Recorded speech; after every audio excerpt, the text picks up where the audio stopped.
सिंध जी तारीख़ ते तहक़ीक़ के सिलसिले में आउं रुख सिंधी अवां भाउरुनि भेनरुनि दोस्तनि ऐं साथियुनि सां मुखातिब आहियां। अवां सभिनी खे मुंहिंजे तरफ़ां सलाम हुजे।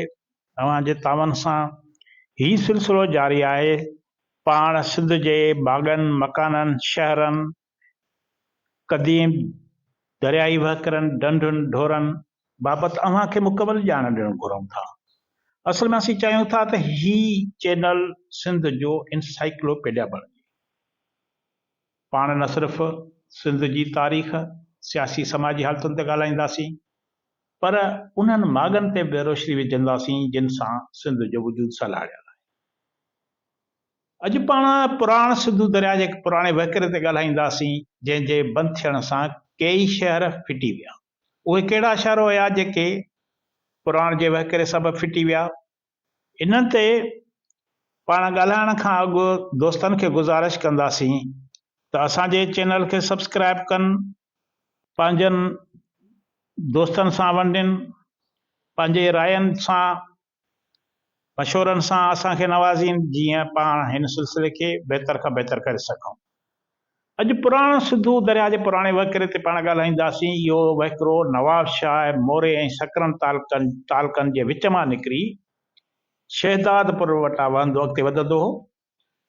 सिंधु दरिया जो ही वहकिरो मीरपुर ख़ासि शहर झलोरी जे उभरंदे तरफ़ खां थींदो, कोट गुलाम अहमद शहर जे उलहंदे पासे खां थींदो, डिगड़ी शहर जे ओभर तरफ़ वेंदो हो। अटकल डिगड़ी शहर खां अटकल 3 मेलनि खां थींदो टंडे जान मोहन शहर जे उभरंदे ऐं झुडे शहर जे उलहंदे पासे खां वहंदो हो। मीरपुर ख़ासि ऐं बतीन ज़िले जे दग वटां बि हीउ वहकिरो वहंदो हुयो। रहमकी बाज़ार खां 8-10 मेल परते ही वहकिरो पुराण जो वहकिरो अॻिते वञी लखपत बंदर वटि कोरी खारीअ में समुंड में छोड़ कंदो। ही सिंधु दरिया जो वहकिरो हिन वक़्त बि पुराण नाले सां 2 वहकिरनि जा इन इलाइक़े में असांखे आसार मिलनि था, जिन में हिकिड़ो आहे उभरंदो पुराण। ही ज़िले थरपारकर खां ईंदो, कुनरी फज़ुल बबरे ऐं नए कोट खां थींदो हैदराबाद ज़िले खां वञी वंगे पतन भरिसां लंघंदो हो ऐं ॾाखिणे तरफ़ रहमकी बाज़ार ॾांहुं वेंदो हो। ॿियो उलहंदो पुराण हूंदो हो ही झुडे शहर मेहराब ॻोठ बाग जे पतन ऐं जरकिस ओलिया जी दरगाह वटां थींदो निते शहर जे उत्तर तरफ़ वधंदो हुयो। वंगी पतन खां वरी हेठि छंडण वटि उभरंदे पुराण ढोरे सां वञी मिलंदो हो।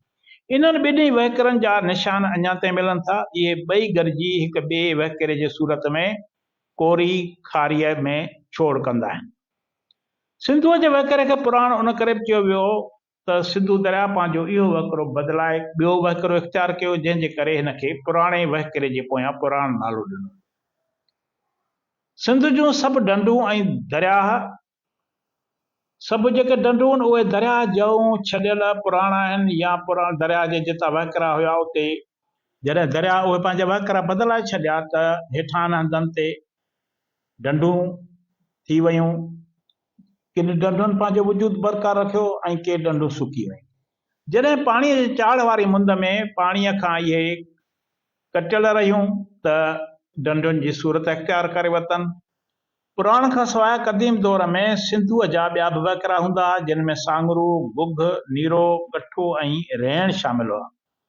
पर जॾहिं पुराण वीरान थियो त ॿिया वहकिरा बि जेके इन सां लाॻापियल हुआ पुराण सां, उहे बि बंदि थी विया ऐं पुराण सां लाॻापियल शहर वॻह कोट, रूपा ऐं सांगरो बि पंहिंजो ओज विञाए वेठा। अॻिते हली उहे सुफ़े हस्ती तां मिटिजी विया या तबाह थी विया। जॾहिं इलाउद्दीन खिलजी दिल्ली मां रवानो थी सिंध पहुतो हो त खेसि बि पुराण तां टिपणो पियो ऐं हिन पुराण पार करे दोदे सूमरे शहीद दोदे सूमरे सां जंग कई हुई। इन दौरान वॻह जे नाले सां वॻह जे वालीअ सां खिलजीअ खे वॻह जे वालीअ सां विढ़ण लाइ वरी बि खेसि पुराण टिपणी पई हुई ऐं हिन पुराण जो उभरंदो पासो वठी नए कोट ते हमिलो कयो। इन करे पुराण जेको आहे उन जी तारीख़ी हैसियत बि आहे। जाग्राफी जे हवाले सां, माहौलियात जे हवाले सां ही पुराण जो वहकिरो सिंध जे इन इलाइक़े में ज़राअत जे हवाले सां वरी में त इख़्तियार करे चुको हो, पर जॾहिं ही पुराण जो वहिकिरो बंदि थी वियो त ज़रायत ऐं माहौलियात ते बि तमामु घणा ख़राब असर पिया ऐं माण्हुनि जो रोज़गार ऐं मुइशत बि इन सां तबाह थी। ईंदड़ वीडियो ताईं इजाज़त ॾींदा, तव्हांजी वॾी महिरबानी।